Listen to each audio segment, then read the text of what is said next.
Pauwi na pala kami nito at siguro mga nasa kalagitnaan na kami ng daan at saka lang ako nag-video. Kasi nga, diba, nag-attitude si Majin Buu kaya hindi ako nag-video. Nalulungkot talaga ako at nagigilty ako sa ginawa ko. Pero ando na yun, kaya pinaninindigan ko na lang.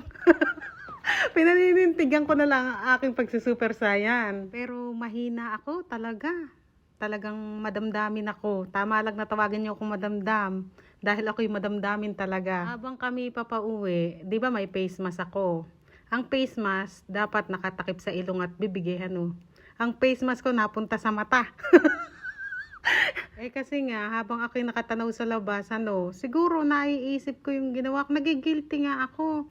Bigla na lang tumutulo yung luha ko. Hindi lang isang mata lumuluha Talagang sabay silang bumabagsak yung luha ko. Kaya kagandahan sa face mask ko talaga, naging 3-in-1. Para sa bibig, para sa ilong, para sa mata. Nung kasasakay pa lang namin sa sasakyan, kinausap ko bayaw ko Kumbaga, ipinaliwanag ko yung side ko na hindi ko nga kasalanan kung nasira man yung outing namin. Tapos tinanong ko siya kung bakit ganun, nagpunta ba tayo rito ng kahaba-habang oras para sa ganito lang kako. Basta, tapos yung pananalita ko, mediin. Talagang mediin. Kasi nga, super saiyan Pero yung bayaw ko ay, ganyan lang mga sagot sa akin. Tapos, minsan nagpapaliwanag. Ang sabi ko naman, dapat kako, nagsabi ka kako, para alam ko yung mga nangyayari kako, para naiintindihan ko. Basta, attitude pa rin yung palakang karag dyan. Nag-a-attitude pa rin ako. Pero sa totoo lang talaga, naaawa ako sa mga bata. Kaila Mariam, kaila Usman, sa pamangkin ng asawa ko. Kasi nga, gusto pa nilang maglibot. Ako kasi, talagang sa inis ko, ang gusto ko na lang umuwi. Kaya, ayan. Uwi kami agad. Pagkakain nila, ay umuwi na kami. Ako hindi na ako kumain. Talagang, kahit uminom ng tubig, hindi na ako uminom. Attitude nga yan. Huwag kayo mainis sa akin, ha? Dito nyo talaga malalaman na mabait talaga yung mga biyanan ko Bayaw ko, mga hipag ko. Kasi, nung ano pa kami sa tinuluyan namin, ay pagdating ng bayaw ko, nagmaldita na agad ako. Wala nang tanong-tanong, basta kako, uwi na tayo, kako. Tapos, nagpapaliwanag siya. Pero ako kasi talaga, sarado na ang tenga ko. Wala na akong gustong pakinggan pa. Kasi, late na. Ala na kaming mapupuntahan kasi hindi kami pwedeng gabihin doon. Kaya talagang yun ang nagpainit ng ulo ko sa lahat. Yung isipin ko na pumunta kami, bumiyahe kami ng sobrang layo para sa wala. Medyo napalakas pa nga yung boses ko noon habang kami nag-uusap. Pero yung mga biyanan ko, hipag ko, titingin-tingin lang. Nagulat siguro sila sa inasta ko. Kasi sa totoo lang, sa loob ng maglilimang taon ko dito, ay first time ko yan. Hindi ko lang talaga napigil yung sarili ko. Naiinis ako sa sarili ko. Kaya kung kayo, naiinis kayo sa akin, sa ginawa ko, ay mas naiinis ako sa sarili ko. Hindi ko rin lubos maisip na magkakaganon ako. Sa totoo lang, lumalabas pa ako sa tinutuloyan namin. Nagpapahangin ako.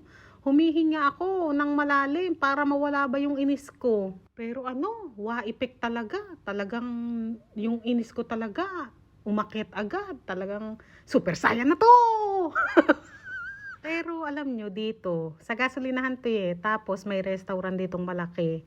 Tas dito sa likod, ayan may palaruan. Nung huminto dito, ay akala ko magpapagasolina pero hindi kasi nagpa-full tank kami bago pumunta kako sa bayaw ko.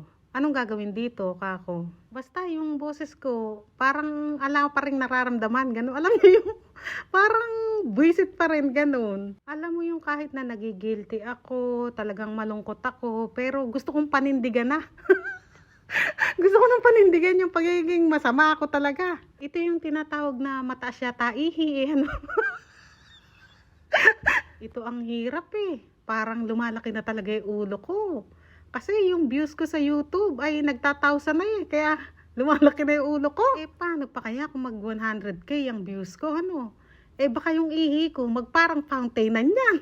At bigla pala nawala ng kuryente, ay mabuti na lang, ay pa-start pa lang yung sinasakay ng mga bata nung mawala ng kuryente. Pero pamaya-maya naman, ay pagaganahin nila yung kanilang ano yung tawag doon, yung generator. Tapos ayun nga, nung tinanong ko yung bayaw ko, ang sabi ay mag-stay daw muna doon ng 1 oras. Kako naman, di ba kako kakain nyo lang kanina, tas kakain na naman, dahil nga masama ugali ko yan.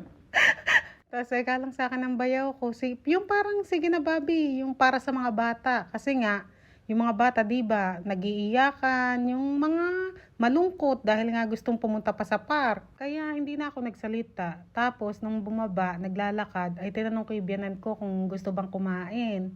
Oo daw. Tapos, kahit na ganun yung ginawa ko, nginingitian pa rin ako ng biyanan kong babae. Tapos, nag-CR, sinamahan ko.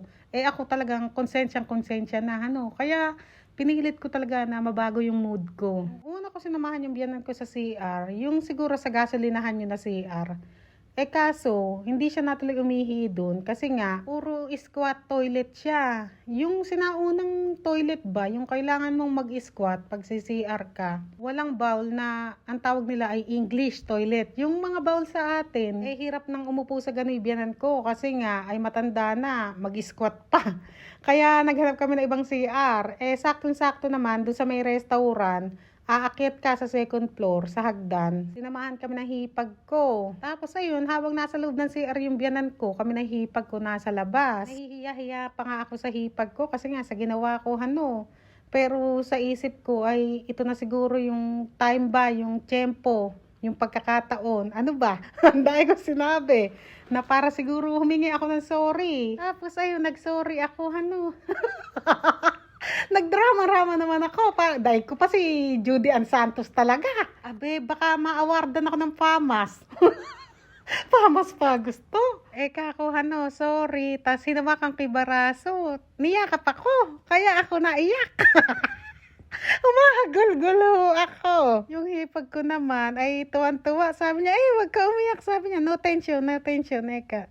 Walang problema, sabi. Kalimutan ko na daw, Tinatapik-tapik pa nga yung likod ko habang ako umiiyak. Pero pagkatapos namin magyakapan, pagtingin ko naman sa hipag ko, ay lumuluha din pala. At pagpasok nga sa restaurant, ay ako andon. Biyanan kong babae, biyanan kong lalaki. Yung waiter at saka bayaw ko nakatayo. Kami lang nakaupo nung mga biyanan ko. Giningitian na naman ako ng biyanan kong babae. Kaya tumabi ako. Tapos, hinawakan ko rin yung baraso. Nagsorry nga ako. Naiiyak nga ako, pero pinigilan kay luha ko kasi andi waiter Makaisipan pa nung waiter, pinapaiyak nila yung chini. Tapos ayun, tuwan-tuwa na may biyanan kong babae. May daughter, sa akin. Tapos hinahalikan ako. Buong mukha ko yata hinalikan sa sobrang tuwa. Nagsorry rin ako sa biyanan kong lalaki, pero parang hindi niya naintindi sinabi ko. Kaya yung biyanan ko ang nagsabi sa kanya. Tuwan-tuwa nga yung biyanan ko. Masayang masaya. Basta lagi nila sinasabi, no tension, ganyan. Kalimutan na. Pero ako sa totoo lang, ay hanggang ngayon, hindi ko nakakalimutan yung ginawa ko. Kahit na ilang araw na nagdaan. Pero sila, ala na yung sa kanila. Alasan kasi sa Pakistani, ganyan. Kahit kami na asawa ko pag nag-aaway. Saglit lang yun, nawawala ni galit noon. At ito naman mga bata, ayan, sabi ko, sige, maglaro kayo na maglaro. Ako sumama sa kanila. Para makapaglaro sila na makapaglaro. Para makabawi man lang sa aking pag-a-attitude. Pati mga bata na walang kamalay-malay na damay. Dito nga ay nakasakay kami sa tren. Ayan, sigawan ang sigawan dyan. Pati ako pamaya-maya makikisigaw na dyan. Basta kung kayo man ay mainis sa akin sa video na ito, magalit, ay huwag kayo mag-alala. Same. Sana nga kahit na ganito yung nangyari sa amin, ay isama pa rin sana nila ako sa susunod. Wag sana silang madala. At nang dahil nga sa pangyayari na ito, ay ang bayaw ko kahit na wala pang asawa, ay mukhang mapapanot na rin sa stress sa akin. Tapos binibiro siguro siya na asawa ko kung gusto ng Pilipino mag-iasawa. Kanang bayaw ko ay ayaw daw niya. Nasa bundok pa kami. Tumawag yung asawa ko sa kanya kasi asawa ko, sumasakit na yung ulo ko. Kahit ano sabihin ko kay Bobby, ayaw makinig. Naman ang asawa ko, bakit? Sino nagsabi sa'yo dalhin mo siya dyan? Bahala ka dyan.